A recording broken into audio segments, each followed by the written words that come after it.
Dame Patricia Routledge was adored by millions, yet she lived her life almost entirely out of reach. She never married, never had children, and kept her private world firmly closed. This wasn't an accident. It was a deliberate choice that sparked years of speculation and rumors that followed her to the very end. Now, in the royal time of Hollywood, we finally know how she spent her final years and why she walked away from an unforgettable sitcom when it was at its peak. The rise of a versatile icon. Born in 1929 into a modest working-class family in Birkenhead, Patricia Routledge's path to the arts was anything but guaranteed. Acting was seen as an impractical dream, but her academic prowess led her to the University of Liverpool and eventually the prestigious Bristol Old Vic Theatre School. She spent years in repertory theatre, honing a signature versatility that allowed her to move seamlessly between Shakespeare and musical comedy. In 1968, she won a Tony Award for Darling of the Day, establishing her global appeal long before television cameras made her a household name. However, it was the 1990s that introduced the world to Hyacinth Bucket, pronounced bouquet, of course, in Keeping Up Appearances. The role brought worldwide fame, but it also brought the risk of being overshadowed by a single character. The private losses that shaped a dame. Behind the polished public persona, Patricia's life was defined by profound personal losses. Her mother, Catherine, died in 1957 while Patricia was still struggling to establish her career. Her father, Isaac, passed away in 1985. Perhaps most devastating was the loss of her older brother, Kenneth, an ordained priest and her closest confidant, who died in 1989, just before she became a superstar. These losses forged a fierce independence.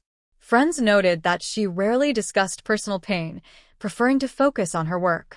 For Patricia, the curtain always had to go up, regardless of the grief behind it. She maintained strict boundaries, disappearing back into a private life that few were allowed to see.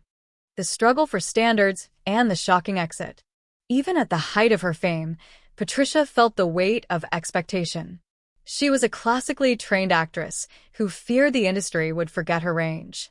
This led to tension on the set of Keeping Up Appearances. She was known for questioning scripts that she felt pushed Hyacinth into cartoon territory, demanding grounded credibility even in comedy. In 1995, at the absolute peak of the show's popularity, Patricia chose to walk away. Fans were stunned, assuming a scandal or a firing. In reality, it was a calculated move to protect her legacy. She famously cited Ronnie Barker as an inspiration, believing it was better to leave audiences wanting more than to stay until they asked, "Is that still on?" Why she never married. One of the most frequent questions from the public involved her single status. Patricia was always open about the fact that she never married or had children, but she refused to let it become a tabloid narrative. "I didn't make a decision not to be married," she once remarked. "Life just turned out like that because my involvement in acting was so total." For Patricia, the theater wasn't just a career, it was her life.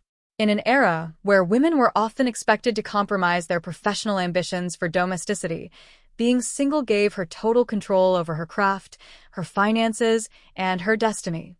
Clarifying the rumors of her final years. Following her passing on October 3, 2025, at the age of 96, the family and her estate finally addressed the rumors that she had lived an isolated, lonely life. The narrative of a lonely old woman was a fiction created by outsiders. Her agent confirmed she died peacefully, surrounded by love. Far from being a hermit, Patricia remained deeply active in charitable work, specifically with the Royal Voluntary Service, and stayed connected to the theater world until the very end. She chose privacy, not isolation, discretion, not withdrawal. Did she ever truly retire? The truth about her disappearance from the screen was a matter of choice. Patricia never officially announced a retirement tour. She simply stopped taking on-screen roles. She had grown tired of the repetition of television and the machinery of fame. However, her passion for performance never waned. Even at 96, she was a frequent attendee at live theater, still sharp-witted and deeply interested in the next generation of storytellers. She didn't retire from acting. she retired from visibility. By stepping away on her own terms, she ensured that her body of work stood on its own, untouched by the pressures of overexposure. No regrets. Did she regret leaving Hyacinth Bucket behind?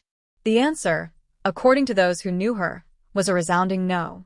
While the adjustment back to serious stage work was occasionally complicated by fans' expectations, she stood by her decision.